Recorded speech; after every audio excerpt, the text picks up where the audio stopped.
The laughter echoed down the hallway just as the final bell rang. Students poured out of classrooms, backpacks slung over shoulders, their voices filling the polished corridors of Westbridge Academy, one of the most prestigious private schools in the city. Tuition here cost more than most families earned in a year, and the school prided itself on excellence, discipline, and image.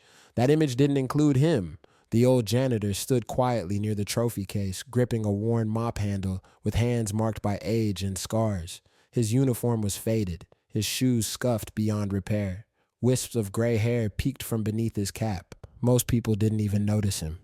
But today, a group of seniors did. "Yo, look at him," one boy snickered, nudging his friend. "Man probably sleeps in the supply closet." Another laughed. A girl covered her mouth, whispering, "Why do they even keep him here?" The old man said nothing. He simply lowered his eyes and continued wiping the floor, slow and steady. What none of them knew was that this floor existed because of him. His name was Elias Monroe. 45 years earlier, Westbridge Academy hadn't existed. The land was an abandoned lot filled with broken concrete and weeds. Elias had been a young black teacher then, brilliant, idealistic, and painfully underestimated. Banks refused to fund his vision. Boards rejected his proposals. Sponsors laughed him out of rooms. "You don't fit the image of an elite institution," they told him.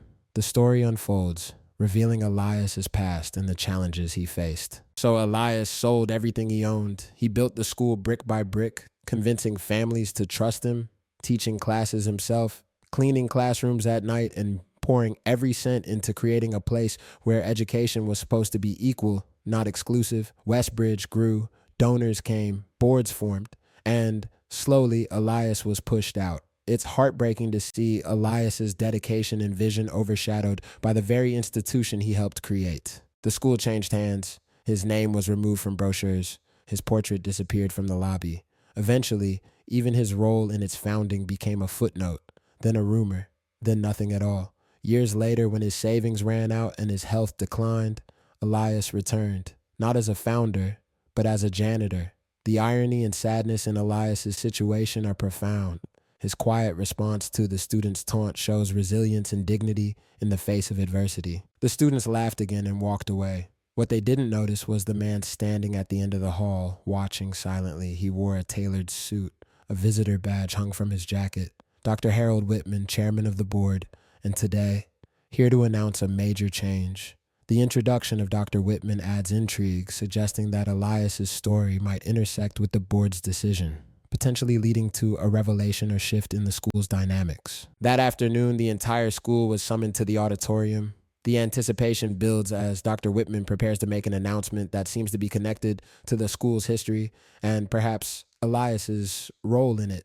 His words hint at a long overdue recognition and a shift in the school's values, emphasizing the importance of remembering its origins. The audience's silence suggests they're eager to hear what Dr. Whitman has to say next. The revelation of Elias Monroe as the school's founder sends shockwaves through the audience.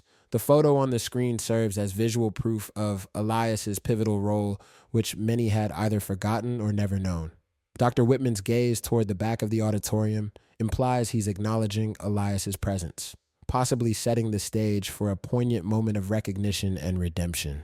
The silence is heavy with emotion as the truth about Westbridge Academy's beginnings finally comes to light. A moment of truth arrives as Elias, once overlooked and underestimated, is called to the forefront. The reactions of the students and teachers reflect their surprise and disbelief, realizing that the humble janitor they had mocked is actually the founder of their prestigious school. Elias's dignified walk to the stage contrasts sharply with the earlier mockery, and the murmurs of astonishment underscore the significance of this revelation. The atmosphere is charged with a mix of shock, admiration, and perhaps a touch of guilt. The emotional apology and the announcement of Elias's reinstatement as honorary chancellor mark a powerful turning point.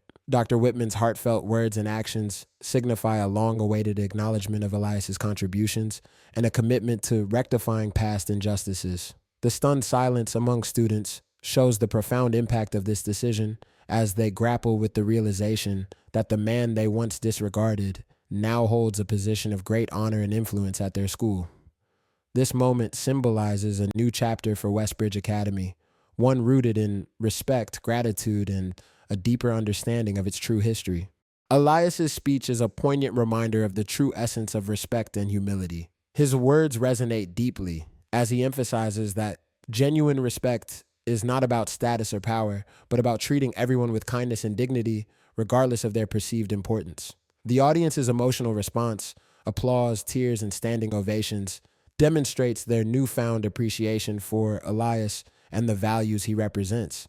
The abandoned mop serves as a symbol of Elias's transition from obscurity to recognition, signifying that he will no longer be overlooked or underestimated. This moment of triumph and redemption brings closure to Elias's journey as Westbridge Academy begins to embrace the principles he always stood for.